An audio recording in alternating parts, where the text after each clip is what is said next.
दोस्तों नमस्कार। आप सभी के इस मंच पे जिसका नाम पंचायत हिंदी है, बहुत बहुत स्वागत है। दोस्तों, आज हम महाराष्ट्र की राजनीति पे बात करेंगे सबसे बड़े सवाल के साथ। कौन जीत रहा है और कौन जीतेगा महाराष्ट्र, महायुति या महाविकास आघाड़ी। इन सभी मुद्दों पे बात करने के लिए गुजरात के वरिष्ठ पत्रकार के साथ और एक अच्छे लेखक राजेश ठाकर साहब को आज हमने आमंत्रित किया है। तो पहले हम सीधे राजेश ठाकर साहब को जोड़ लेते हैं। राजेश ठाकर साहब, बहुत बहुत स्वागत है हमारे मंच पे आपका। धन्यवाद धन्यवाद। सर, मेरा पहला सवाल है, आप अभी फिलहाल महाराष्ट्र चुनाव को किस तरह से देखते हैं? देखिए, महाराष्ट्र चुनाव जो है, ये पहली बार ऐसा हो रहा है कि उसमें जनता के मुद्दे जो है उसको दरकिनार कर दिया गया है।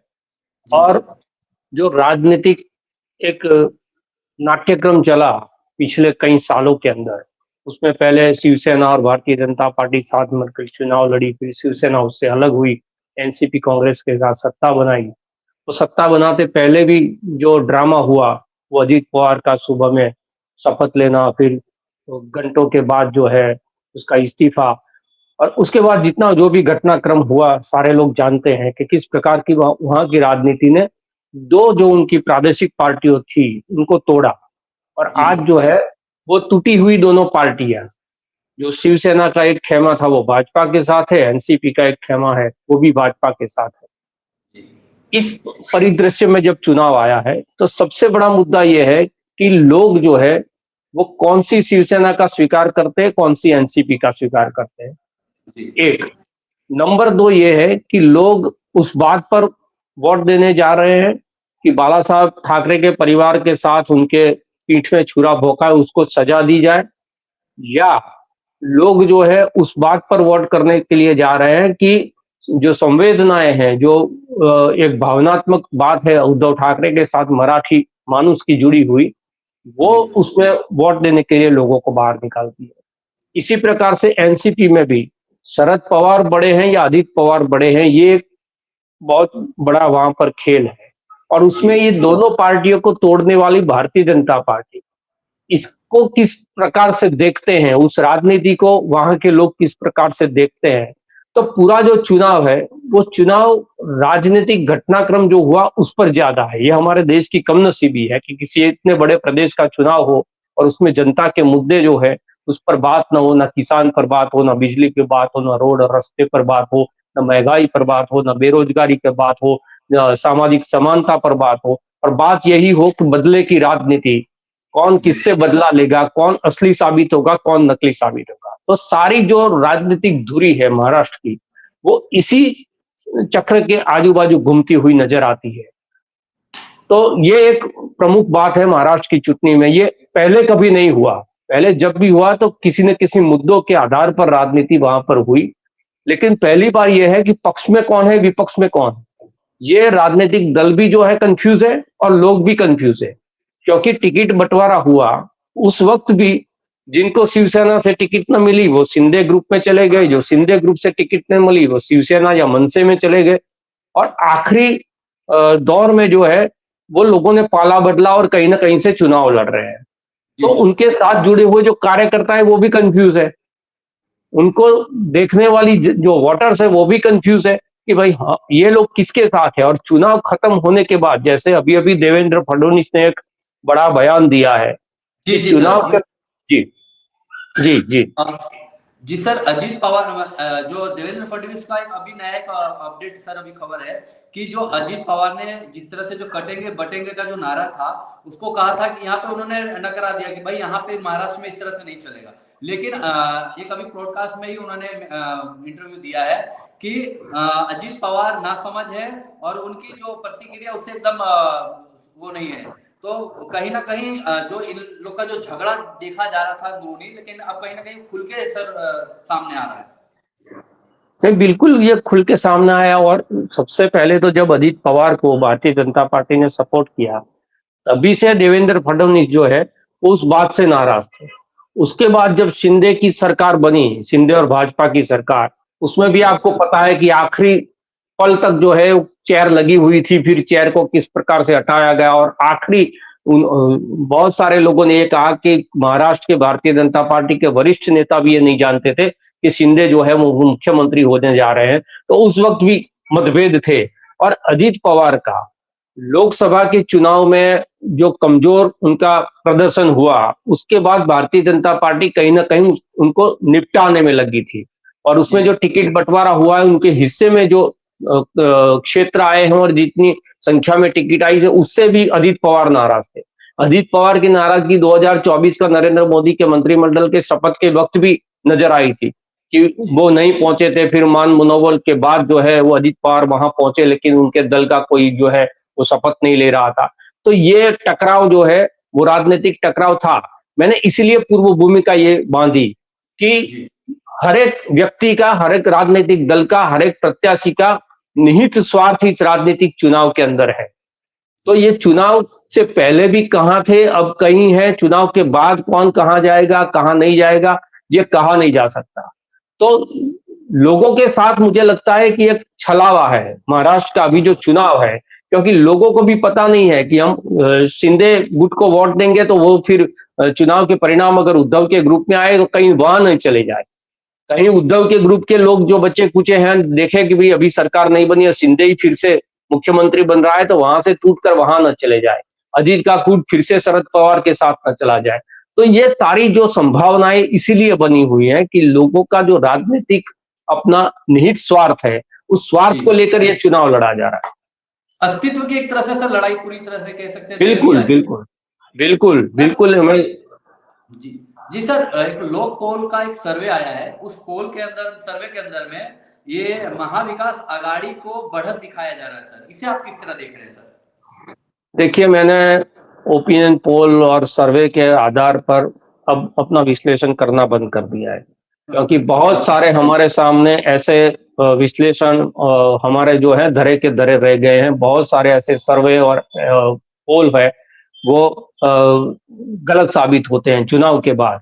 और जी जब सर। एक ऐसा चुनाव हो जिस चुनाव के अंदर अ, एक पार्टी जो है उसका पूरा विभाजन हुआ हो, दूसरी प्रादेशिक पार्टी हो उसका भी विभाजन हुआ हो, भारतीय जनता पार्टी के भी बहुत सारे विद्रोही चुनाव में खड़े हो, ये जो है कांग्रेस, एनसीपी और शिवसेना के जो असली नकली दोनों के जो है विद्रोही वहां पर खड़े हो, उसमें प्रकाश अंबेडकर की भी पार्टी हो, ओवैसी भी अपना रोल वहां पर कर रहा हो, राज ठाकरे भी एक बी पार्टी की तरह से चुनाव के मैदान में हो।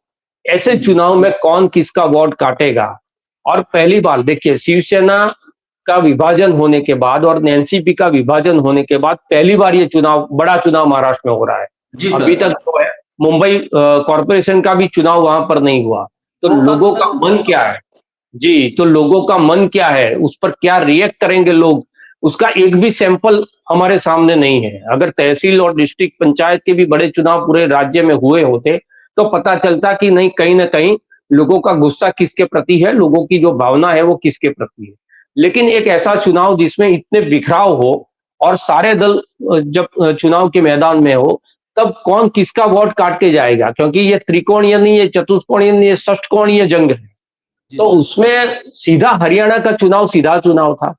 उसके बावजूद भी जो है वो आकलन करने वाले लोग गलत साबित हो गए थे। आपके जी लोकसभा का चुनाव है, उसके अंदर भी जो है वो आकलन गलत साबित हुआ। मध्य प्रदेश, राजस्थान, छत्तीसगढ़ के चुनाव में भी हमने देखा है, दिल्ली के चुनाव में 2 बार हमने देखा है। तो अभी ये सर्वे और पोल जो है, मैं समझता हूँ कि एक हवा बनाने का ज़रिया है। जो संस्था को जो पार्टी पैसा दे देती है, वो उसकी हवा में जो है अपने आप सैंपल साइज़ उनका कितना होता है, किस कार्यक्षेत्र से उन्होंने वो सैंपल साइज़ लिया हुआ है। मेरे अहमदाबाद में अगर आप आओ और दरियापुर, कालूपुर एरिया में जाकर आप सैंपल साइज़ ले लो, तो कांग्रेस जीतती नज़र आएगी। अगर आप जो जी है पश्चिम अहमदाबाद में चले आओ, वहां से सैंपल ले लो, तो भाजपा जीतती नजर आएगी। तो कहाँ से सैंपल साइज लिया है, टोटल वोट का कितना परसेंटेज उस सैंपल साइज का है, बहुत सारे ऐसे क्वेश्चन मार्क है। तो जी। कागज पर ये परिणाम जो है वो दर्शाने वाली जो पद्धति है, उस पर मैंने विश्लेषण करना बंद कर दिया।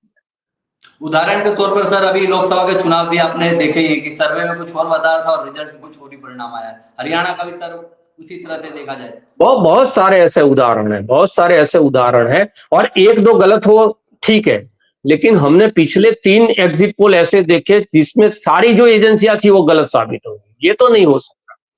उसमें अगर कोई साइंटिफिक अप्रोच होता, उसमें अगर प्रामाणिकता होती, उसके अंदर कोई ऑनेस्टी होती, कोई सेपोलॉजी का साइंस होता, तो हमें समझ में आता कि भाई चलो 4 लोग ये कह रहे थे, 3 लोग ये कह रहे थे, उनका अनुमान, उनका आकलन, उनकी पद्धति अलग हो सकती है, तो वो गलत हुए 3 लेकिन सारे जितने एग्जिट पोल करने वाले लोग हो और वो धराशायी हो जाए और 5-10% का डिफरेंस हो तो माना जाता।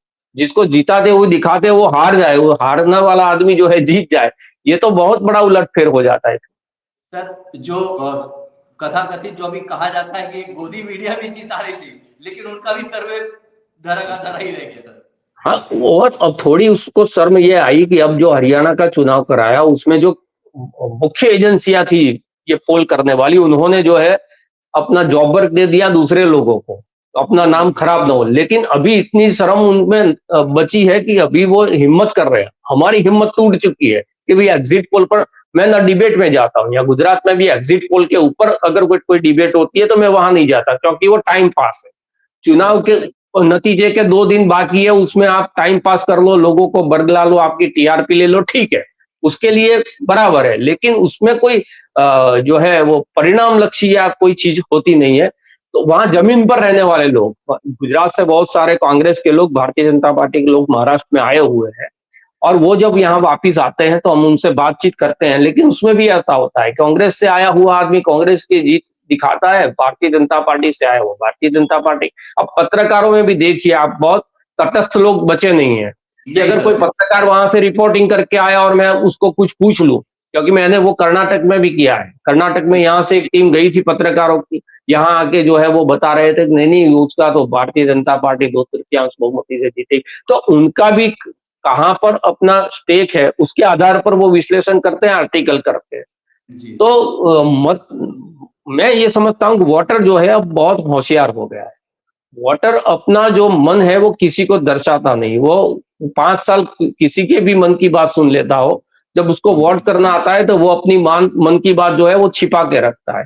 और इसलिए ये हो रहा है कि जी जो बात हमको दिखती है, जो हवा बनती है, वो हवा के उलट जो है वो नतीजे आ जाते सर, बीजेपी की रणनीति जो ध्रुवीकरण को लेकर इस महाराष्ट्र चुनाव में कितना असर करेगा सर? हैं। देखिए, बीजेपी की कोई नीति नहीं होती। बीजेपी की नीति एक ही होती है कि किसी प्रकार से जाति और धर्म का ध्रुवीकरण करो।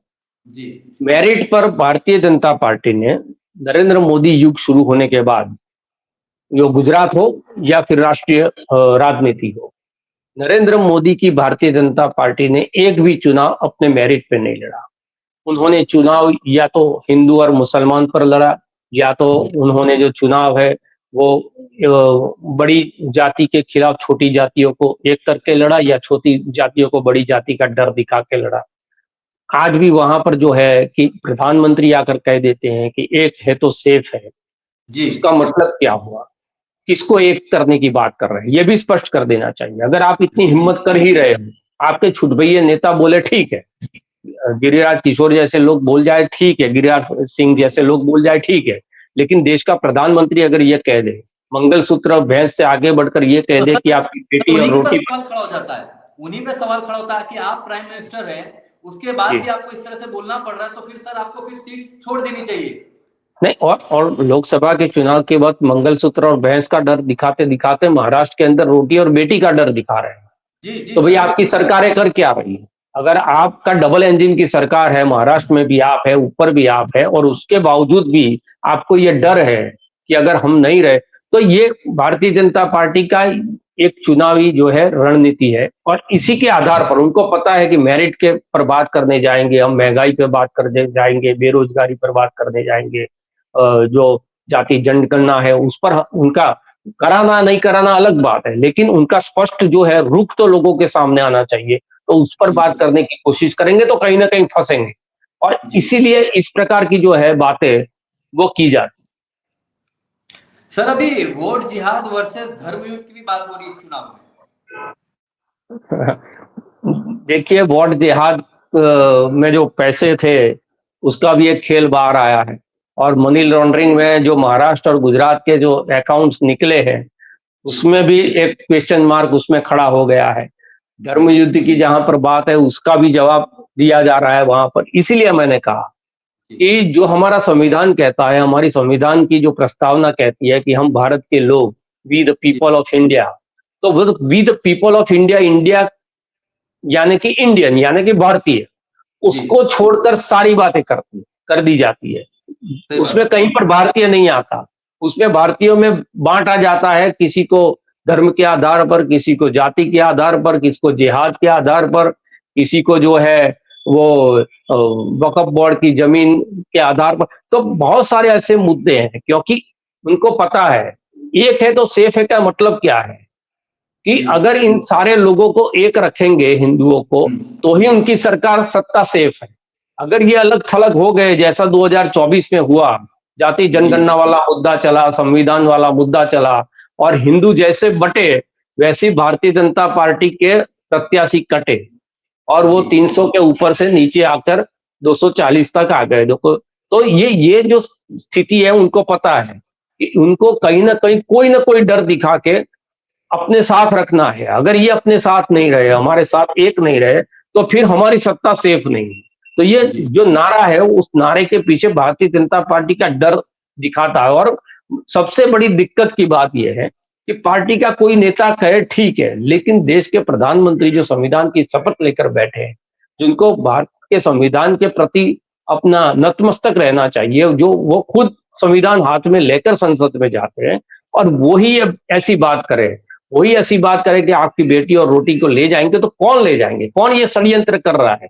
उसका तो जवाब फिर भी आप उनको क्या दे। कर रहे हैं सर, जब आपके आप क्या नेता कर नहीं रहे ले हैं? जाएंगे तो फिर आप। अगर आपके पास इतना बड़ा फीडबैक है, तो उस फीडबैक पर कौन ये षड्यंत्र कर रहा है, कौन उसको फंडिंग कर रहा है? हम आपको पता है, दिल्ली में शाहीन बाग वाला बहुत मामला चलाया था, उस वक्त पाकिस्तान से फंडिंग आता है, जब किसान बैठे तो खालिस्तान से फंडिंग आता है, कनाडा से फंडिंग आता है। जब भाई फंडिंग आता है, आपको पता है कौन भेज रहा है, वही आपको निकाल देना है।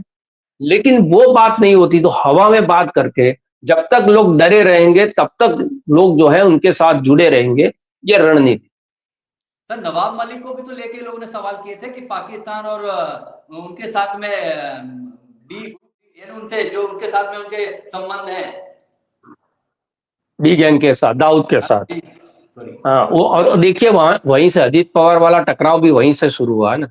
ये लोग जी चाहते थे नवाब मलिक को जो है वो अजीत पवार टिकट न दे, क्योंकि जी उन्होंने बड़ा सवाल उठाया था। अब देखिए, अगर कल सत्ता में आ गई भारतीय जनता पार्टी और अजीत पवार ने शर्त रख दी कि नवाब मलिक को मंत्रिमंडल में ले लो, तो आपने जिसको दाऊद गैंग का गुर्गा बताया था, आपने जिसको बताया था कि ये दाऊद गैंग का जो भी रियल एस्टेट है उसका जो है सेटलमेंट करता है, ये मैनेजर है उसका, उसी आदमी जी को आपके मुख्यमंत्री के साथ में शपथ देना पड़ेगा। तो ये दिक्कत वाली बात है। लेकिन ये बेशर्मी अब भारतीय जनता पार्टी सीख गई। वो जी उन्होंने अजीत पवार के बारे में, खुद के बारे में क्या कहा था आपको पता है? जी उनको सर। उन्होंने एनसीपी के बारे में क्या कहा था?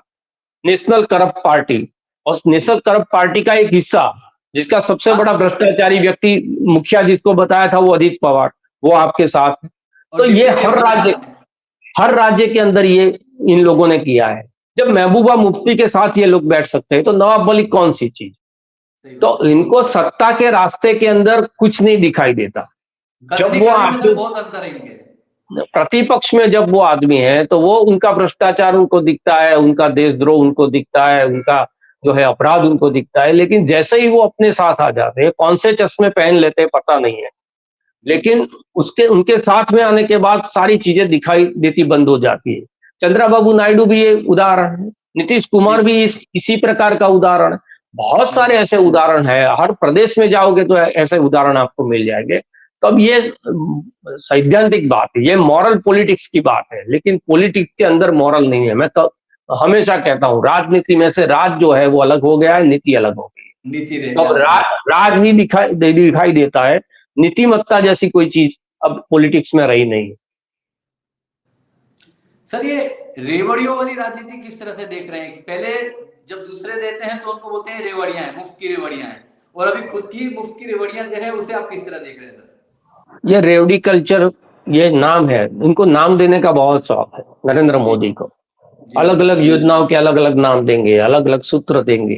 तो ये रेवड़ी वाला जो नाम है वो खुद नरेंद्र मोदी ने दिया था।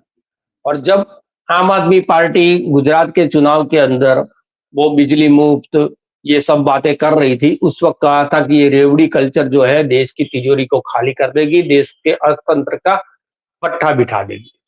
जी अब वही भारतीय जनता पार्टी प्रदेश हर प्रदेश के अंदर कुछ न कुछ रेवड़ियां बांट रही है। वो महिलाओं को पैसा दे रही है, किसानों का पैसा दे रही है, गैस सिलेंडर किसी को मुफ्त दे रहे हैं, कहीं पर 100 यूनिट बिजली बिजली जो है वो फ्री करने की बात करते हैं, कहीं 200 यूनिट बिजली की फ्री करने की बात करते हैं। मैं तो गुजरात से हूँ, हमारी दिक्कत ये है, हमने 30 साल से जो है इनको हमारे सर पर बिठाए हुए हैं, हमारे 1 यूनिट भी बिजली फ्री नहीं। जी, वही मैं बोल हमारी रहा हूँ बहन सर। हमारी हमारी सर, बहनों बहनों को 100 रुपया भी महीने भारतीय जनता पार्टी दे नहीं रही है। तो जहां पर वो आश्वस्त है कि चुनाव जो है हम जीतने वाले हैं, प्रतिपक्ष जो है बहुत कमजोर है, उसमें कुछ होगा नहीं, हम पैसा बांटेंगे, फिर से लोगों को हमारे साथ कर लेंगे, उन लोगों को जो है वो कुछ नहीं देते। लेकिन जहां डर रहता है ये चुनाव जो है वो हार जाएंगे, वहां वही रेवड़ी जो खुद ने बोला था, वो लोग वेलफेयर स्कीम कहते थे, जब विरोध पक्ष के लोग ये करते थे वो कहते थे ये वेलफेयर स्कीम है, ये जी कहते थे रेवड़ी कल्चर है। अब जी उन्होंने ही वो रेवड़ी कल्चर है वो अपना लिया है। और कश्मीर के अंदर आप देखिए हिंदूवादी पार्टी वहां पर मुहर्रम और ईद को सिलेंडर मुफ्त बांट रही थी, और हमारे गुजरात में दिवाली का इतना बड़ा त्योहार, उसमें गैस का भाव जो है कम भी नहीं किया। तो नहीं ये सर, झारखंड में भी सर, झारखंड में भी तो बोला गया कि बोले हम रक्षाबंधन पे मुफ्त सिलेंडर देंगे, दिवाली पे मुफ्त सिलेंडर देंगे और 500 में सिलेंडर देंगे। तो सर जी पिछले 27 सालों में तो गुजरात में सरकार इन्हीं की है, तो फिर गुजरात की जनता ने क्या पाप किए? अरे वो झारखंड तो दूर है हमसे, राजस्थान तो हमारे बिल्कुल नजदीक है। वहां पर जी सर। 500 रुपए में सिलेंडर मिल रहा है, यहाँ पर 1100 रुपए में सिलेंडर मिल रहा है। जब राजस्थान में 116 रुपए पेट्रोल था और गुजरात में 98 रुपीज पेट्रोल था, तो भारतीय जनता पार्टी वाले ये तंज कसते थे कि हाँ, राजस्थान के लोग गुजरात में आकर पेट्रोल भरवा के वापिस चले जाते हैं। चले तो अब जाते जो हैं। है गैस सिलेंडर जो है हमें भरवाने के लिए क्या राजस्थान जाना पड़ेगा। तो ये सही बात है। दोहरी राजनीति है, ये दोहरी राजनीति है, और इसके लिए तो जो है वोटर्स है, मैं समझता हूँ वो जिम्मेदार है उसके लिए। अगर गुजरात में जब वोटिंग का टाइम आता है तो ये सारी चीजें बातें होती है, लेकिन जी गुजरात का वोटर्स जो है उस चीजों को महत्व नहीं देता और दूसरी चीजों पर वोट कर लेता है। तो फिर उनको 1100 रुपये, या तो ये समझना चाहिए कि गुजरात के लोग जो है संपन्न है, समृद्ध है, उनको 1100 क्या 2100 रुपये में सिलेंडर दोगे तो अभी वो लोग खुश है, तो ठीक जी है, उस बात पर हम छोड़ देते हैं। लेकिन ये अलग अलग प्रकार की राजनीति नहीं होनी चाहिए। जी आपकी पार्टी, आप वन नेशन वन इलेक्शन की बात कर सकते हैं, आप एक राष्ट्र की बात कर सकते हैं, आप एक धर्म की बात कर सकते हैं, आप एक रंग की बात कर सकते हैं, तो एक नीति पूरे देश के लोगों के लिए क्यों नहीं होनी चाहिए? क्यों भाई सही बात है। झारखंड के वोटर्स में और राजस्थान के वोटर्स में फेर होना चाहिए? क्या राजस्थान का वोट देने वाला आदमी जो है उसके वोट की कीमत गुजरात के वोट की कीमत से ज्यादा है? एक समान कीमत है, तो फिर ये भेदभाव नहीं होना चाहिए। लेकिन मैंने जैसे बताया कि जब जब कुर्सी का जो है वो जाना ये उनके ख्वाब में आता है, तब सारी चीजें जो है ये लोग देने के लिए तैयार हो जाता है, उनकी भाषा बदल जाती है, सारी चीजें बदल जाती है।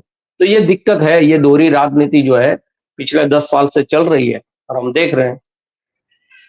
सर लास्ट मेरा क्वेश्चन है कि महाराष्ट्र में महायुति और क्या कहते हैं ये जो महाविकास आघाड़ी है, इन दोनों में सबसे ज्यादा अभी मजबूताई से आप कौन सी पार्टी को देख रहे हैं? किसका देखिए पलड़ा मेरा भारी? मेरा व्यक्तिगत आकलन ये है कि जी टिकटों का बंटवारा इस प्रकार से हुआ है कि उद्धव के जितने भी प्रत्याशी हैं उनके सामने ज्यादातर शिंदे गुट के प्रत्याशियों को खड़ा किया गया है।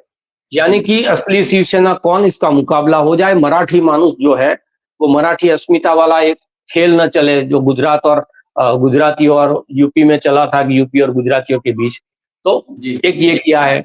अजीत पवार के प्रत्याशी ज्यादातर शरद पवार के प्रत्याशियों के सामने चुनाव लड़ रहे हैं। तो भारतीय जी जनता पार्टी ने ये कोशिश की है कि वो सीधा टकराव में कांग्रेस के साथ ज्यादा है, या फिर सेफ जो सीटें हैं सिटी की उसमें जी भारतीय जनता पार्टी लड़ रही है।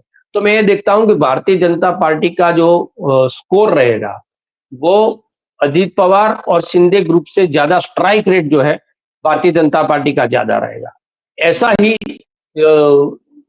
महायुति के अंदर शिवसेना और शरद पवार के गुट से अच्छा स्ट्राइक रेट मुझे ये लग रहा है कि कांग्रेस का रहेगा, क्योंकि कांग्रेस टूटी नहीं है। उसके जो भी जी प्रत्याशी थे, जो भी पार्टी के कार्यकर्ता थे, संगठन थे, उसमें कोई कंफ्यूजन नहीं है, जैसे भारतीय जनता पार्टी में नहीं है। तो जी ये दोनों का स्ट्राइक रेट ज्यादा, लेकिन अजीत पवार की जो स्थिति है, उस स्थिति को चलते मुझे लग रहा है, और शिंदे गुट के सामने उद्धव ठाकरे जिस प्रकार से भावनात्मक मुद्दों को लेकर चले हैं, उनको गद्दार कह रहे हैं, मराठी अस्मिता की बात हो रही है, बाला साहब ठाकरे की बात हो रही है, और अब सबसे बड़ा आश्चर्य देखिए, शिंदे बाला साहब ठाकरे को लेकर चल रहे हैं, अजीत पवार शरद पवार को लेकर चल रहे हैं, और सुप्रीम कोर्ट को कहना पड़ा भाई अपने बलबूते पे चुनाव लड़ो, आप जो सही है बात वो है। उनके नाम पर चुनाव मत लड़ो।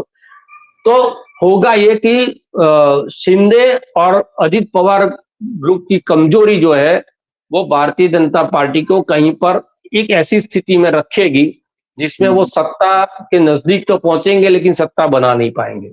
और उसके बाद जो है वो खेल जो शुरू होगा, उसमें अभी की स्थिति में लगता है कि अजीत पवार गुट के बहुत सारे लोग टूटकर शरद पवार के पास जा सकते हैं, सही क्योंकि बात है। अभी चुनाव के बीच में ही जो स्थिति बनी है।